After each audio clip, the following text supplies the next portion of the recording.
9648987824 पर आप डोनेशन भेज सकते हैं। आपके सहयोग की अत्यंत आवश्यकता।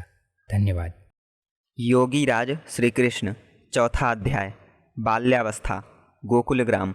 हमने पिछला अध्याय श्री कृष्ण को यशोदा की सैया पर लेटा छोड़कर समाप्त किया था।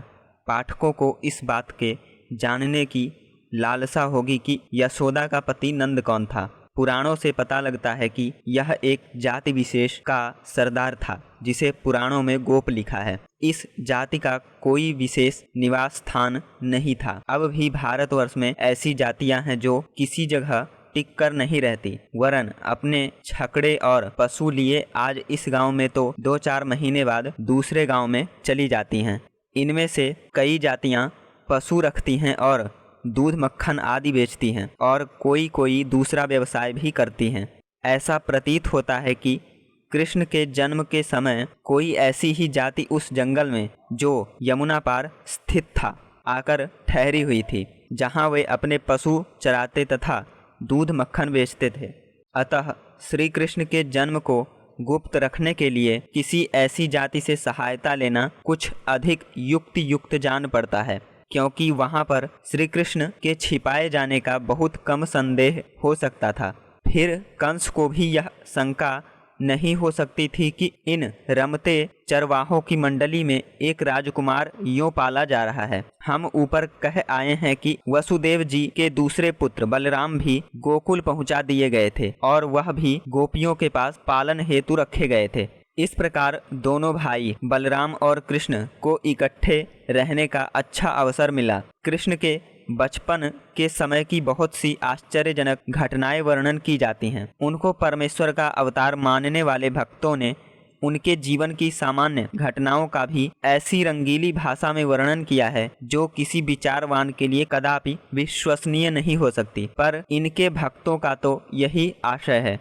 सांसारिक सामान्य बातों के लिए अलौकिक शब्द प्रयोग नहीं हो सकते, अतः हर एक महापुरुष बहुत सी ऐसी बातों का कर्ता वर्णन किया जाता है जो जनसाधारण की दृष्टि में अलौकिक तथा आश्चर्यजनक दिख पड़ती है। प्रत्येक महापुरुष के अनुयायी तथा भक्तों ने उसके बचपन की घटनाओं को इस प्रकार अलंकृत कर दिया है कि वे लौकिक से अलौकिक हो जाती हैं। पर विचारवान पुरुष अपनी विवेचना शक्ति द्वारा उन अलौकिक व्यवहारों में से भी कुछ न कुछ सत्य अवश्य निकाल लेता है। कृष्णचंद्र ने अपने बचपन में गोकुल में रहकर जो अलौकिक कार्य किए हैं उनका हम यहाँ संक्षिप्त विवरण लिखते हैं। पहला, कृष्णचंद्र को गोकुल पहुँचे अभी बहुत दिन नहीं बीते थे कि पूतना नामनी एक राक्षसी रात को नंद के घर में घुस आई और कृष्ण को उठाकर निज स्तन से दूध पिलाने लगी। उसके दूध में ऐसा विष भरा था कि यदि कोई दूसरा पान करता तो मर जाता, परंतु कृष्ण ने इतने वेग से उसके स्तन को मुख में लेके खींचा कि वह चिल्ला उठी। उसकी चिल्लाहट से बहुत स्त्री पुरुष एकत्र हो गए। इस घटना की सत्यता यूं प्रतीत होती है कि कृष्ण पूतना नामक रोग में ग्रसित हो गए होंगे। चिकित्सा के प्रसिद्ध ग्रंथ सुश्रुत में पूतना नामक एक भयंकर रोग बताया गया है जिसकी पीड़ा से छोटे बच्चे प्रायः मर जाया करते हैं। दूसरी बात, इस प्रकार वर्णन करते हैं कि यशोदा कृष्ण को अपने छकड़े के नीचे लिटाकर आप वस्त्र धोने चली गई। कृष्ण सो रहे थे। जब जागे और माता न मिली तो भूख से व्याकुल हो चिल्लाने लगे और इतने जोर से लाते मारने लगे कि वह छकड़ा जिस पर घड़े इत्यादि रखे हुए थे उलट गया, जिससे सब बर्तन आदि टूट गए। पर कृष्ण के चोट नहीं आई और वे फिर सो गए। जब यशोदा आई तो बच्चे को सोता पाया। वह इस घटना को देख चकित हो गई। फिर उसने और नंद ने मिलकर उन टूटे हुए घड़ों और बर्तनों की पूजा की और उन पर दही और फल फूल चढ़ाए। पाठक वृंद, क्या आपने नहीं सुना कि किसी मकान की छत गिर गई और उसमें जो बालक सो रहे थे सही सलामत सोते पाए गए? यदि ऐसी घटनाएं खोजी जाएं तो बहुत मिलेंगी जिनमें छत गिर गई हो, चारपाइयां टूट गई हों, उन पर सोए बालकों को कोई चोट नहीं लगी। शेष रही यह बात कि कृष्ण की लात की चोट से छकड़ा उलट पड़ा, तो इसका यथेष्ट प्रमाण ही क्या है? फिर भी यह कोई ऐसी अलौकिक या असंभव घटना नहीं कही जा सकती। संभव है छकड़ा उस तरह खड़ा हो कि उस पर तनिक ठोकर लगने से वह गिर पड़ा हो, अथवा किसी पशु ने गिरा दिया हो या किसी अन्य कारण से गिर पड़ा हो। तीसरी घटना यह है कि एक उड़ने वाला राक्षस, कदाचित कोई पखेड़ू हो, तृणावर्त उनको लेकर उड़ गया, परंतु बालक में इतना बोझ था कि तत्क्षण भूमि पर आ गिरा। बच्चा तो बच गया पर वह स्वयं वहीं मर गया। हम प्रतिदिन ऐसी बातें देखते हैं जिनमें परमात्मा बड़ी तत्परता से अबोध बालकों की रक्षा किया करते हैं। कई बार बालक छत से गिर पड़ा है पर उसे तनिक भी चोट नहीं आई। तात्पर्य यह कि ये सारी घटनाएं ऐसी हैं जिनमें से यदि कवियों की अतियुक्ति निकाल दी जाए तो उनमें असंभवता की गंध भी नहीं रह जाती और न उन्हें अमानुषी कहने का साहस पड़ता है। 1 वर्ष बीतने पर वसुदेव ने अपने पुरोहित गर्ग को भेजा, जिसने गोपनीय रूप से उनका नामकरण संस्कार कर दिया। रोहिणी के बालक का नाम बलराम और देवकी के पुत्र का कृष्ण रखा गया। ये दोनों बालक ज्यों-ज्यों बड़े होते गए उनकी चंचलता भी बढ़ती जाती थी।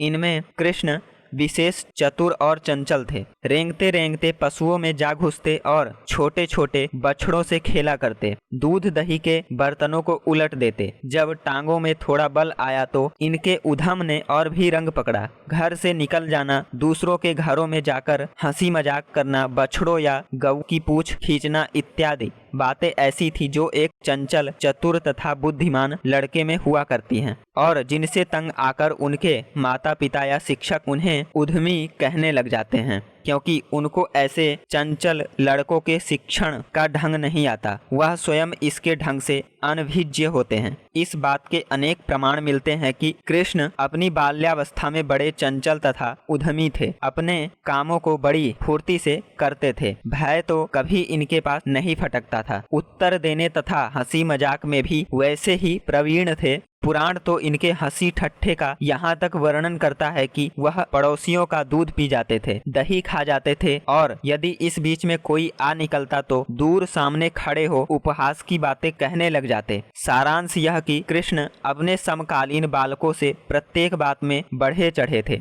गोप बालकों की मंडली में बैठे हुए या फिरते हुए भी एक विचित्र आन बान रखते थे और अपने साथियों में नेता और बड़प्पन के रंग ढंग दिखाते थे। निडर ऐसे थे कि कैसी ही मरखनी गाय या सांड से न डरते। भेड़ियों व दूसरे जंगली जानवरों से निर्भय वन में घूमा करते थे। यशोदा बिचारी इधर उधर ढूंढा करती। उन्हें देखते ही बिजली की तरह वे कहीं छिप जाते। कभी यमुना में जा घुसते। रात को जब सो जाते तो वह समझती कि आज का दिन कुशलता से बीता। इतने चंचल होते हुए भी वह सबको प्यारे लगते थे, क्योंकि एक तो वह ऐसे रूपवान थे कि सब छोटे बड़े उनसे प्रेम रखते। दूसरे, उनकी चंचलता इतनी मोहक थी जो कठोर से कठोर हृदय को भी शांत करके हंसा देती थी। तीसरे, अपने हमजोलियों में वह सर्वप्रिय थे। उनकी बात सब मानते। उनसे जुदा होना उन्हें खटकता। वे दिन भर उन्हें अपनी हास्यप्रद बातों से हंसाया करते। नाचते ऐसे कि देखने वाला हंसते हंसते लोटपोट हो जाता।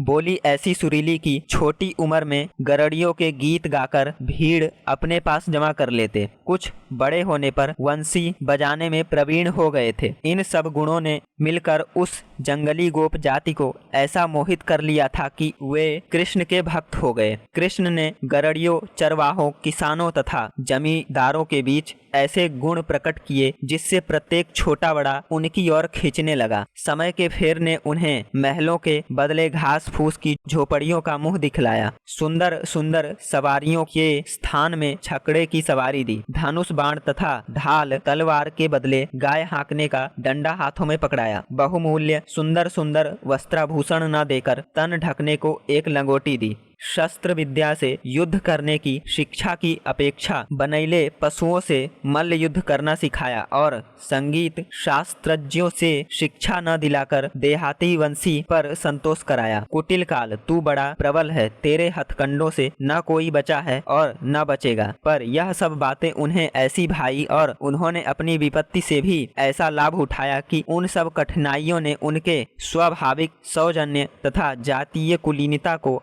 और भी निर्मल बना दिया। उन गोपों की मंडली में किसी किसी को ही यह मालूम था कि इस चंचल लड़के के वेश में एक राजकुमार पल रहा है। जो समर्थ होकर अपने माता पिता के शत्रुओं का सिर कुचलेगा और अपने रक्त के प्यासों का लहू पिएगा, जो अपने देश और अपनी मातृभूमि को अत्याचारी शासकों के पंजे से छुड़ाकर उनका उद्धार करेगा, फिर विद्या और शास्त्र की शिक्षा पाकर ऊंचे से ऊंचे धर्म का उपदेश करेगा और अंत में अपने पीछे अपना शुद्धाचरण छोड़ जाएगा, ताकि लाखों वर्ष तक लोग उसको परमेश्वर की पदवी देकर उसका पूजन करें। बिचारी यशोदा कृष्ण के ऊधम से ऐसी तंग आ गई थी कि उसने हार मानकर एक दिन उनकी कमर में रस्सी डाल दी और उस रस्सी को लकड़ी की एक ओखली से बांध दिया। पर ज्यों ही यशोदा ने पीठ मोड़ी, कृष्ण ने रस्सी तोड़ना आरंभ किया और ऐसा जोर लगाया कि ओखली को भी साथ खींच ले चले। उनके आंगन में अर्जुन के 2 वृक्ष थे। ओखली वृक्षों में फंस गई। कहते हैं कि जब कृष्ण ने दूसरी बार जोर लगाया तो वे वृक्ष जड़ से उखड़कर गिर पड़े। इस पर इतना कोलाहल मचा कि सारा गांव उमड़ आया। कृष्ण लोगों को देखकर हंसने लगे। हम नहीं कह सकते कि इस घटना में कहां तक सत्य है। पहली बात तो कुछ असंभव नहीं जान पड़ती, पर दूसरी बात अर्थात एक छोटे से बच्चे के बल से 2 बड़े वृक्षों का जड़ से उखड़ जाना कदापि संभव नहीं। हाँ, यदि उन्हें बड़े वृक्ष की अपेक्षा छोटा पौधा मान ले तो झगड़ा मिट जाता है। पर ऐसा जान पड़ता है कि कृष्ण के भक्तों ने इन पौधों को अतियुक्ति से बढ़ाते बढ़ाते बड़े वृक्ष की पदवी प्रदान कर दी है, जिनके बोझ से आधा गांव दब गया। अवतारों की अमानुषी शक्ति के मानने वालों के लिए, चाहे वे किसी जाति के हों, इन सब कथाओं को सर्वतोभाव से सत्य मान लेने में कुछ संदेह नहीं होना चाहिए। हाँ, जो महाशय उनकी अमानुषी शक्ति को नहीं मानते, वे अपने परिणाम आप निकाल लेंगे।